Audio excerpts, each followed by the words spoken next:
नमस्कार मित्रांनो, स्वागत आहे तुमचं पुन्हा एका नवीन व्हिडिओमध्ये। मित्रांनो, सनातन धर्मामध्ये श्रीमद भगवद्गीतेचं मोठं महत्त्व आहे। एकूण 18 अध्याय आणि 700 श्लोक असलेले हे जगातलं सर्वात महत्त्वाचं शास्त्र आहे। गीता ही संस्कृत भाषेमध्ये लिहिली गेली होती, परंतु आज ती हिंदी, मराठी, इंग्रजीसह अनेक भाषांमध्ये अनुवादित केली गेली आहे। गीतेमध्ये सांगितलेल्या गोष्टींचा अवलंब करणारा प्रत्येक व्यक्ती चांगला आणि यशस्वी माणूस बनू शकतो। यामध्ये मनुष्याच्या उद्धाराचे मार्ग स्पष्ट केलेले आहेत। गीता उपदेश भगवान श्रीकृष्णांनी अर्जुनाला दिला होता आणि अवघ्या 45 मिनिटांमध्ये त्यांनी आयुष्याचं रहस्य सांगितलं होतं। अर्जुनाला रणांगणावरती आपले मित्र, गुरु आणि कुटुंबियांना पाहून प्रचंड दुःख झालं, कारण हा लढा धर्म आणि अधर्म यांच्यामधला होता, त्यामुळे ते होणार हे निश्चित होतं। अशा स्थितीमध्ये अर्जुनाची द्विधा मनस्थिती संपवण्यासाठी भगवान श्रीकृष्णांनी विश्वरूप प्रकट करून अर्जुनाला जीवनाचं रहस्य सांगितलं।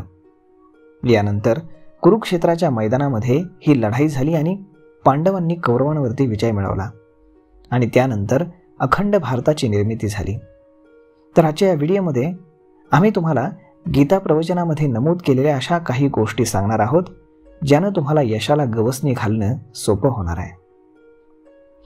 गीतेच्या प्रवचनामध्ये भगवान श्रीकृष्ण म्हणाले होते की कोणत्याही मानवाला भगवंताची मदत मिळवण्यासाठी संघर्ष हा करावाच लागतो।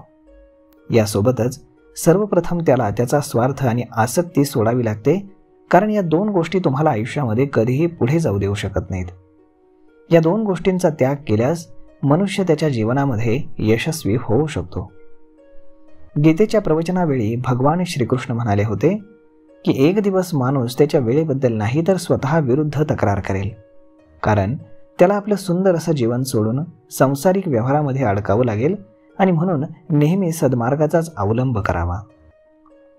भगवान श्रीकृष्णांच्या मते जर देवानं तुम्हाला नवीन सुरुवात करण्याची संधी दिली तर तुम्ही कधीही जुनी चूक पुन्हा करू नका, कारण जुनी चूक नवीन सुरुवातीची संधी देखील तुमची नष्ट करून टाकू शकते। आणि गीता उपदेशादरम्यान भगवान श्रीकृष्णांनी अजून एक महत्त्वाची गोष्ट सांगितली, ती म्हणजेच माणसाची खरी ओळख म्हणजे त्याचं बोलणं आणि वागणं। स्थिती आणि पदाचं काय ते आज आहेत आणि उद्या नसतील, म्हणून नेहमी कोणाच्याही समोर आपल्या वागण्याचा आणि शब्दांचा काळजीपूर्वक विचार करा। तर मग मित्रांनो, अशा पद्धतीनं या काही गोष्टी तुमच्या आयुष्यामध्ये तुम्हाला यश मिळवून देऊ शकतात, ज्या भगवान श्रीकृष्णांनी अर्जुनाला सांगितल्या होत्या। तर मग मित्रांनो, हा व्हिडिओ तुम्हाला कसा वाटला हे तुम्ही आम्हाला कमेंट करून नक्कीच सांगा, आणि जर आवडला असेल तर आपल्या जवळच्या मित्रमंडळींसोबत देखील हा व्हिडिओ तुम्ही शेअर करायला विसरू नका। धन्यवाद।